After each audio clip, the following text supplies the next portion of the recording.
La guerre civile entre les LTTE, Tigres de libération de l'Islam tamoul, et les forces gouvernementales qui s'est terminée en mai 2009, a laissé derrière elle beaucoup d'impacts et de catastrophes sur les communautés.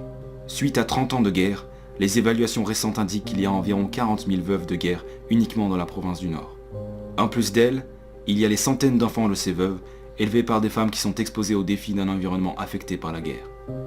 Ces femmes vulnérables et leurs enfants font face à de grandes difficultés qui menacent leur sécurité et leur protection.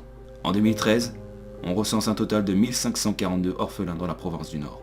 Le nombre d'enfants sans leur mère s'élève à 5293, tandis que ceux sans leur père sont au nombre de 9079. Parmi les orphelins, on dénombre 784 abandons scolaires. L'avenir de tels enfants passe par la garantie de leur protection, de leur sécurité, de leur accès à l'éducation appropriée et de l'accompagnement jusqu'à ce qu'ils puissent atteindre un certain degré d'indépendance. Afin de favoriser une meilleure éducation pour les orphelins d'Arobalam Boys Home, l'équipe pédagogique veut fournir des classes et des matériels pédagogiques spéciaux. 50 garçons ont besoin de matériel pédagogique tous les mois pour un apprentissage continu. Afin d'accomplir leurs tâches, ils ont besoin de divers articles de papeterie.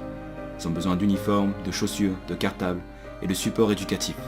Des cartes, des cahiers d'exercice, des gommes, des compas, des feuilles A4 blanches et de couleur, des agrafeuses. Ces matériels devraient être disponibles chez eux afin de remplir les besoins des enfants.